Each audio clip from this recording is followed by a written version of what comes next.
Pembicara kita yang kedua adalah Profesor Dr. Raden Irawati Ismail, spesialis kedokteran jiwa konsultan, magister epidemiologi. Ya, semuanya sudah kenal ya dengan Prof. Ira, beliau psikiater anak.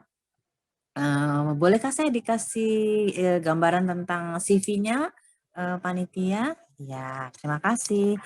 Prof. Ira saat ini adalah guru besar tetap Fakultas Kedokteran Universitas Indonesia. Beliau staf divisi psikiatri anak dan remaja. Pengalamannya sudah banyak sekali dan saya rasa seluruh Indonesia mengenal beliau ya. Saya tidak usah berpanjang lebar lagi. Profesor Dr. R. Irawati Ismail, silakan Prof. Ira 20 menit ya. Terima kasih. Ya. Terima kasih Ibu Moderator, Dr. Sylvia, atas kesempatan yang diberikan pada saya. Dan saya coba share screen dulu ya.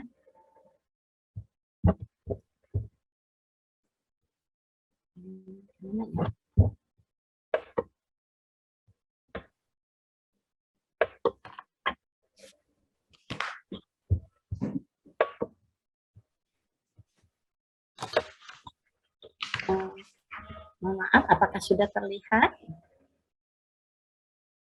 Apakah sudah terlihat? Sudah, Prof. Sudah. Aduh, suaranya masih mute. Silahkan, Prof. Tolong dibuat supaya slideshow, Prof. Ya. Nggak bisa ya? Apakah sudah slideshow? Belum, Prof. Oh, belum. Bentar ya, kalau gitu. Saya coba ulang ya.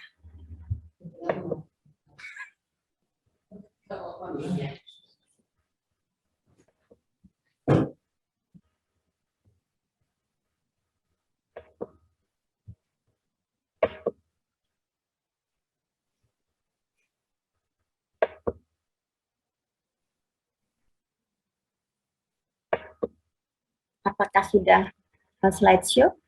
Belum, Prof. Di mana ya? Boleh minta tolong Mbak Putri ada di situ nggak? Enggak ada. Sendiri. Yuk. Kayaknya ini udah. Coba barangkali pelan-pelan.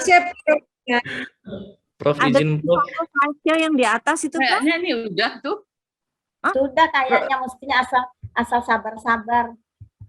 Coba dilanjut. Sudah kan ya? Ya, sudah kan ya, Dokter Romayati? Cukup gede sih, cukup besar sih, nggak apa-apa kali, Prof. Ya. Maaf, di saya sudah slideshow, tapi di sana belum ya? Udah besar. Udah. Ya, iya. Oke. Baik, terima kasih Dokter Melati. Oh iya, belum nih, belum. Belum, Pi. Ya, belum. Ya udah, saya itu aja yang kecil, tapi itu kan cukup besar ya, daripada lama ya. Iya, nggak apa-apa, Prof. Ya, mulai aja. Gimana ya? Udah nggak apa-apa, mulai aja, Prof. Sebentar.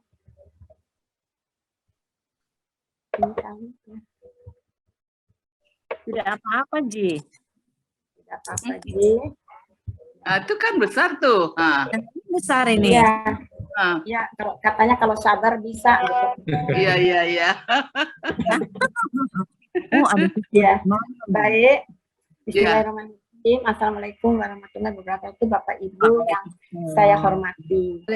Hari ini saya mendapat kesempatan untuk membagikan apa yang ada pada saya tentang kesulitan belajar pada anak dan remaja, tantangan dan peluang penyediaan layanan kesehatan jiwa bagi generasi penerus.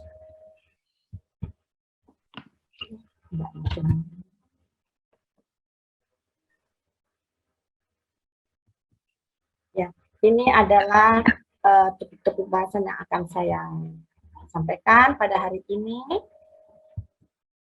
Baik, saya akan mulai dengan pemahaman tentang kesulitan belajar. Ini adalah masalah dengan membaca, menulis, dan atau matematika. Nah, saya juga angkat di sini gangguan belajar. Gangguan belajar itu adalah masalah yang spesifik, yang serius, berkelanjutan. Dan istilah ini, dari gangguan belajar ini, digunakan oleh profesional kesehatan ketika mereka mendiagnosis masalah terkait dengan membaca, menulis, dan atau matematika. Ada beberapa orang yang menggunakan istilah dengan ketidakmampuan belajar, tapi kurang lebih maknanya adalah sama. Yang termasuk di dalam gangguan belajar adalah disleksia, disgrafia, dan diskalkulia. Mungkin saya berbeda dengan yang tadi Dr. Nalini. Pada kesulitan belajar itu lebih banyak pada laki-laki dibandingkan perempuan. Begitu juga pada gangguan belajar. Dan terjadi kalau kesulitan belajar itu katanya pada usia 6 hingga 17 tahun, 9% pada laki-laki dan 6% pada perempuan. Kalau gangguan belajar 5-15% itu pada usia anak sekolah dan lebih sering juga pada laki-laki. Anak dan remaja dengan kesulitan belajar dan gangguan belajar, mereka itu membutuhkan dukungan di sekolah dan di rumah. Yang menurut saya tantangan itu adalah orang tua, guru, dan profesi yang terkait itu sebaiknya tanggap dan mengenali kondisi kesulitan belajar dan gangguan belajar pada anak dan remaja. Sedangkan peluang adalah peluang bagi kita bersama-sama adalah untuk mendapatkan bagaimana cara mengatasi masalah kesulitan belajar dan gangguan belajar secara terintegrasi yang sesuai dengan situasi masing-masing. Etiologi dari kesulitan belajar ini belum jelas. Kesulitan belajar itu sering muncul di dalam keluarga juga. Nah, anak-anak itu biasanya mencontoh pembelajaran dari orang tua mereka yang mengalami kesulitan belajar. Namun demikian, masih ada pakar yang berpendapat bahwa faktor genetik berperan. Perkembangan otak sebelum dan sesudah lahir mungkin juga berdampak pada perkembangan kesulitan belajar. Anak yang lahir prematur, memiliki berat badan lahir rendah, atau yang mengalami cedera kepala, itu mungkin mengalami kesulitan belajar. Pengaruh lingkungan seperti toksin dan gizi buruk pada anak di usia dini ini juga dianggap sebagai faktor potensial dalam perkembangan kesulitan belajar. Etiologi dari gangguan belajar yaitu gangguan belajar yang disebabkan oleh berbagai defisit neurokortikal dan area disfungsi neurologis. Namun, etiologi yang tepat belum sepenuhnya dijelaskan. Gangguan kognitif diduga berhubungan dengan infeksi, dengan kelainan kromosom, dengan kelainan genetik, dengan kelainan metabolisme bawaan, dengan paparan toksin, gizi buruk, dan penyebab lingkungan. Itu menunjukkan bahwa sebagian besar gangguan belajar tidak berasal dari satu area spesifik otak, namun diduga berhubungan dengan kesulitan dalam menyatukan informasi dari berbagai area otak. Pendapat pakar yang lain, yaitu gangguan belajar berasal dari gangguan di struktur dan fungsi otak. Gangguan dimulai sebelum lahir dan berhubungan dengan perkembangan otak janin. Terkait dengan faktor genetik, tembakau, alkohol, dan penggunaan narkoba. Komplikasi selama kehamilan atau persalinan, kemoterapi, dan radiasi. Asesmen dari kesulitan belajar. Pertama, kita harus tentukan apakah kinerja anak berbeda jauh dari harapan dibandingkan dengan referensi sosial atau standar. Kedua, eksplorasi menyeluruh dari profil kognitif untuk mengidentifikasi penyebab potensial kegagalan akademik dan untuk menentukan kemungkinan titik awal untuk perbaikan. Ketiga, pendekatan dengan memotivasi dan membangun konsep diri anak dan remaja memungkinkan mendapatkan data yang melandasi kesulitan belajar. Kemampuan kognitif secara umum biasanya didiagnosis dengan tes kecerdasan standar. Khususnya pada masalah belajar spesifik, tes kecerdasan standar biasanya digunakan untuk membandingkan kemampuan membaca, mengeja, atau matematika dengan kecerdasan umum. Sayangnya, penilaian biasanya dilakukan ketika anak-anak sudah gagal di sekolah. Asesmen gangguan belajar.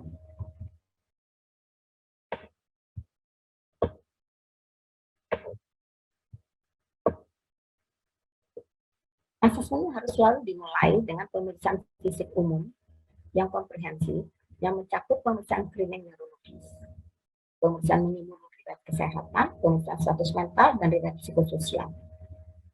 Riwayat psikososial meliputi riwayat perkembangan, termasuk data prenatal dan kelahiran, riwayat perilaku yang tidak biasa, riwayat keluarga, termasuk screening untuk riwayat penyakit mental, alkoholisme, kekerasan pada anak atau kekerasan pasangan, penelantaran, gangguan belajar, gangguan komunikasi, dan gangguan perhatian, dan pengamatan perilaku menyeluruh, termasuk di sekolah, di tempat pemeriksaan, dan di rumah. Pengumpulan data ini harus mencakup 3 jenis informasi tambahan tentang perilaku atau masalah, onset, frekuensi, durasi, dan intensitas masalah atau perilaku, 2 informasi dari pengamatan orang tua, 3 catatan sekolah dan observasi guru. Manifestasi klinik di dalam DSM-5 ditemukan diagnosis specific learning disorder. Gangguan belajar, anak ini bisa bermacam-macam manifestasinya, mulai dari kesulitan belajar atau keterlambatan dalam menulis, membaca, berhitung, atau kemampuan motorik anak usia dini. Dengan manifestasi kliniknya adalah prestasi sekolah yang rendah, keterlambatan bicara, kesulitan membaca dan berhitung, kesulitan dengan keterampilan motorik halus yang diperlukan untuk menulis, dan manifestasi perilaku yaitu keengganan untuk terlibat dalam pembelajaran. Nah, perubahan manifestasi gejala gangguan belajar terjadi seiring bertambahnya usia, sehingga seseorang mungkin mengalami serangkaian kesulitan belajar yang terus-menerus atau berubah-ubah sepanjang masa hidup.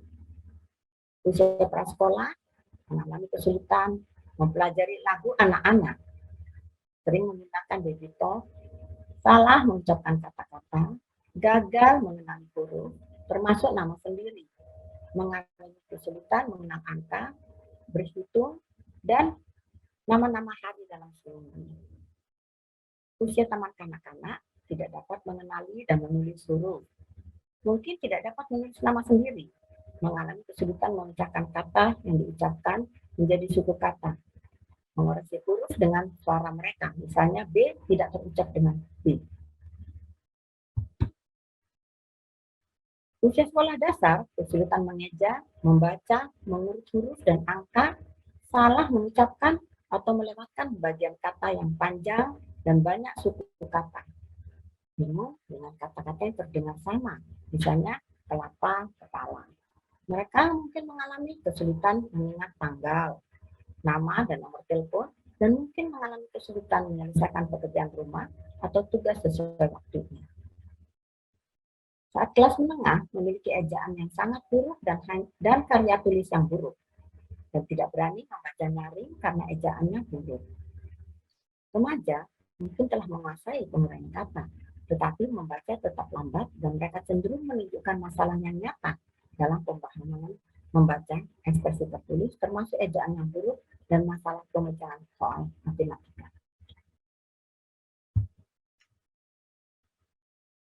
Kalau diagnosisnya, di dalam DSM-5 itu tidak ditemukan kesulitan belajar masuk di dalam salah satu kriteria diagnosis. Yang ditemukan adalah di dalam DSM-5 itu adalah gangguan belajar spesifik, termasuk di bawah gangguan neurodevelopmental yang menyebabkan kelainan kognitif yang memengaruhi kemampuan otak untuk memahami atau memproses informasi verbal, non-verbal secara efisien dan akurat. Ini adalah contohnya dan kode diagnostiknya. Saya kira kita sama-sama sudah tahu dan kita kenali di dalam DSM-5. Begitu juga dengan kriteria diagnostik ini saya tidak bacakan karena mengingat waktu, namun ini semuanya diambil dari DSM-5. Yang penting dapat diperhatikan setelah kita mempelajari untuk memasukkan pelajaran kelompok kriteria A, kriteria B, kriteria C, dan kriteria D. Maka catatan itu yang harus diperhatikan adalah 4 kriteria diagnostik ini harus dipenuhi berdasarkan sintesis klinis dari riwayat individu, perkembangan medisnya, keluarganya, pendidikannya, laporan sekolah, dan pilihan psikoedukasi. Jadi harus itu semua dijadikan bahan dalam penilaian. Diagnosis banding. Variasi normal dalam pencapaian akademik ini sebagai diagnosis banding juga, yaitu gangguan belajar spesifik ini dibedakan dari variasi normal dalam pencapaian akademik karena faktor eksternal, misalnya kurangnya kesempatan untuk pendidikan, instruksi yang buruk secara konsisten, dan belajar dalam bahasa yang kedua. Selain itu adalah retardasi mental, kesulitan belajar dengan gangguan neurologis atau sensorik, misalnya stroke, cedera kepala dan gangguan pendengaran, gangguan penglihatan, gangguan pusat perhatian dan hiperaktif, dan gangguan psikologi. Komorbiditas, gangguan belajar biasanya terjadi bersamaan dengan gangguan neurodevelopmental yang lain, yaitu ADHD, gangguan komunikasi, developmental coordination disorder, autism spectrum disorder. Juga bisa bersama dengan gangguan mental lainnya, yaitu gangguan cemas, depresi, dan gangguan bipolar. Konsekuensi fungsional dari gangguan belajar spesifik. Gangguan belajar spesifik dapat memiliki konsekuensi fungsional negatif sepanjang hidup. Pencapaian akademik yang lebih rendah, tingkat putus sekolah yang lebih tinggi, tingkat pendidikan pasca sekolah menengah yang lebih rendah, tekanan psikologi yang tinggi, dan kesehatan mental secara keseluruhan yang lebih buruk, tingkat pengangguran yang lebih tinggi, dan pendapatan yang lebih rendah. Putus sekolah dan gejala depresi yang terjadi bersamaan itu meningkatkan risiko kesehatan mental yang buruk, termasuk bunuh diri. Sedang dukungan sosial dan emosional yang baik itu akan memprediksi hasil kesehatan mental yang lebih baik. Tata laksana dari kesulitan belajar, yaitu pencegahan tingginya kesulitan belajar merupakan pilar utama.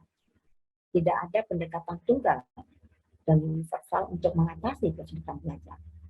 Lebih baik mengatasi faktor risiko sebelum terjadi kesulitan belajar. Cara yang baik adalah dengan proses menemani belajar dari awal untuk dapat mengidentifikasi risiko lebih awal dan melakukan tindakan pencegahan sebelum kesulitan belajar itu menjadi kronis. Bimbingan tambahan bagi siswa yang berkinerja buruk, pilih model pengajaran langsung yang memberikan dukungan dan umpan balik. Tata laksana dari gangguan belajar, saat ini tidak ada perawatan medis yang disetujui untuk anak-anak dengan gangguan belajar. Ada sebuah konsensus bahwa anak-anak dengan gangguan belajar harus diberikan pendidikan khusus dan layanan terkait setelah menetapkan kelayakan mereka dan menentukan kebutuhan, konten, durasi, dan hasil yang ingin dicapai. Intervensi perlu dilakukan secara individual untuk setiap anak dan komorbiditas harus ditangani dengan tepat. Keterlibatan orang tua dan guru dalam tata laksana sangat penting. Psikoedukasi keluarga adalah sangat penting dan harus selalu terintegrasi dengan pengajaran. Tantangan. Kesulitan belajar dapat menyebabkan stres dan frustrasi bagi anak dan orang tua.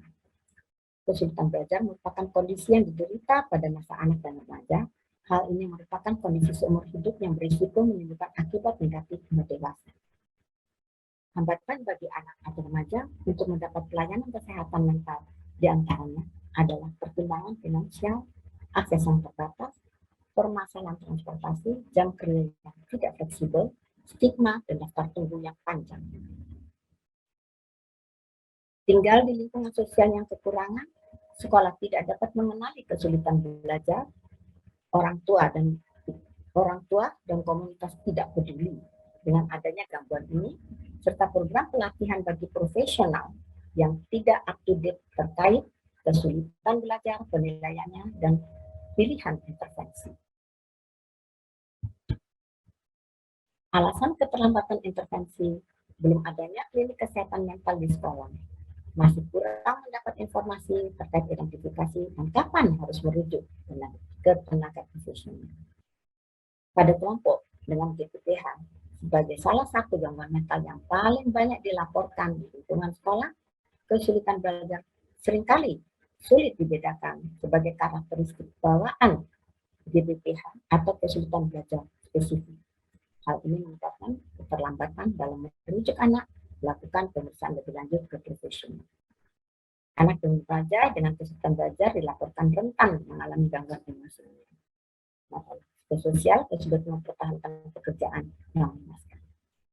Kurangnya kesadaran orang tua dan guru sekolah menunjukkan masalah yang bermakna. Dan apakah kurikulum di sekolah sudah terstandarisasi? Selain itu, tantangan yang lain adalah belum tersedianya klinik kesulitan belajar di pelayanan psikiatri di rumah sakit maupun di rumah sakit jiwa.